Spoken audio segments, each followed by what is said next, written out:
Grand Lille TV, l'info en continu. Bonjour à tous, bienvenue sur votre chaîne régionale en ce jeudi 5 juillet. Pendant 7 minutes, nous allons faire un tour ensemble de l'actualité de votre région. 6 mois après sa création, la Chambre de commerce des Hauts-de-France fait un point sur ses objectifs. Lors d'une conférence, la CCI a dressé sa feuille de route.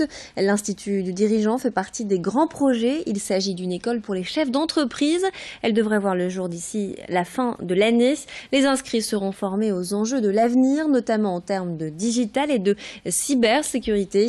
Des projets vont également naître grâce à l'impulsion du canal Seine-Nord. Philippe Bourdin, le président de la CCI, veut faire en sorte que les ports de la région deviennent un véritable hub européen.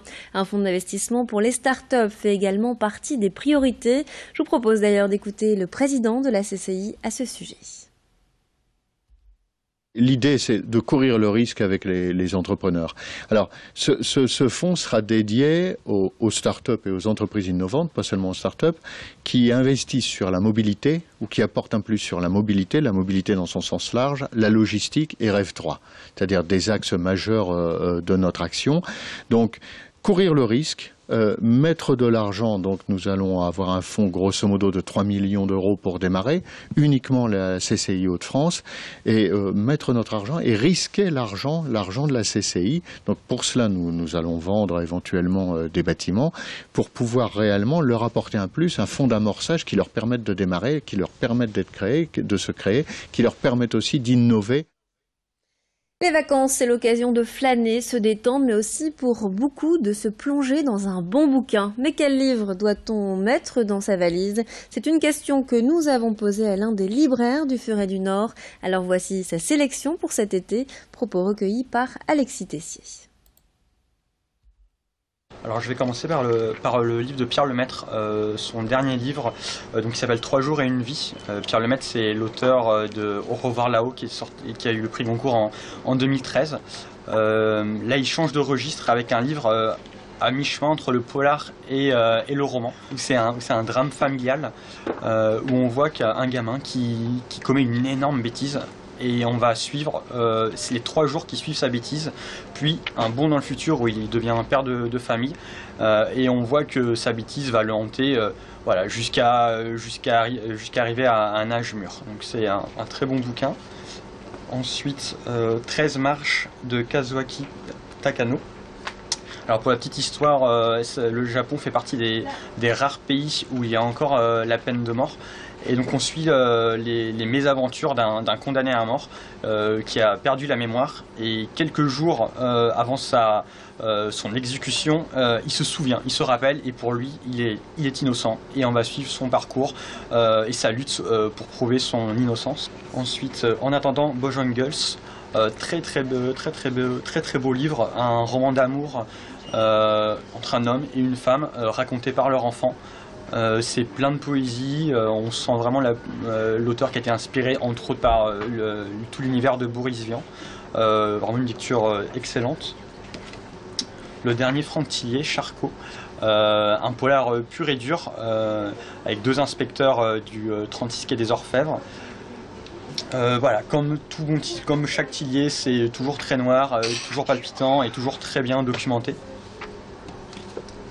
Le dernier livre que je vais vous présenter, c'est Les corps brisés d'Elsa Marpeau. Le bandeau commercial de Gallimard est très bien fait. C'est entre ça des Miséries de Stephen King.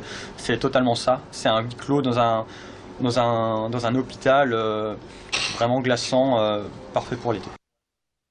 Depuis le mois de juin, Calais est comme chaque année le théâtre d'une exposition en plein air. Cette année, c'est le couple Simonet qui a investi la ville.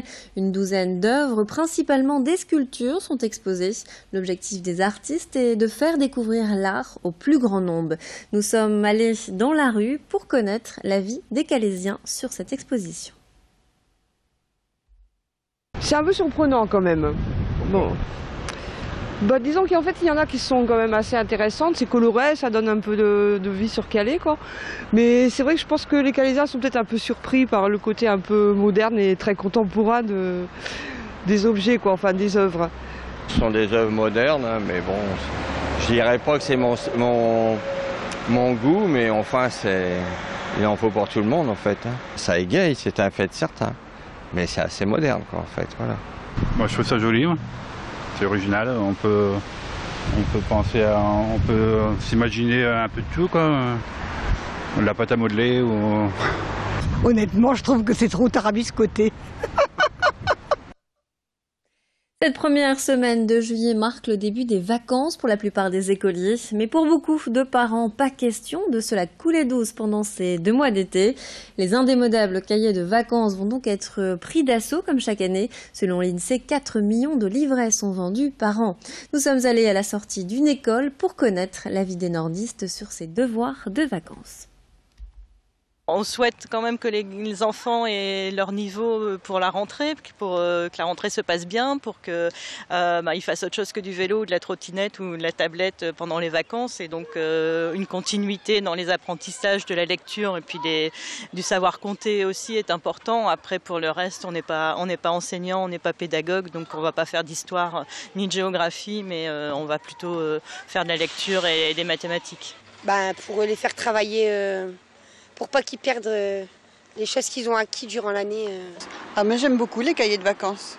Ça occupe les enfants, ça ne leur fait pas perdre les acquis, ça les maintient. Je trouve que c'est quelque chose qui est très intéressant, mais il ne faut pas qu'il soit trop épais parce que les enfants ne vont pas le faire. Je pense que c'est pas indispensable. Les enfants ils vont se reposer pendant les vacances, ils vont faire plein d'autres activités que des activités scolaires. Donc nous, on n'en achètera pas et on n'en achètera pas, non. Ils en ont assez pendant l'année scolaire avec leurs devoirs. Voilà, donc pas de cahier de vacances. Pendant les vacances, ils vont faire autre chose, des activités plutôt extérieures, visiter des musées, des églises, des châteaux, voilà. Notre façon de se cultiver. Souvent il y a des jeux. Et souvent on peut faire ce qu'on veut. On peut apprendre des choses pour l'année prochaine et ça nous aide. Voilà, c'est la fin de notre journal. Tout de suite, vos prévisions météo sur votre chaîne régionale et nous, on se retrouve au prochain quart d'heure. Restez avec nous.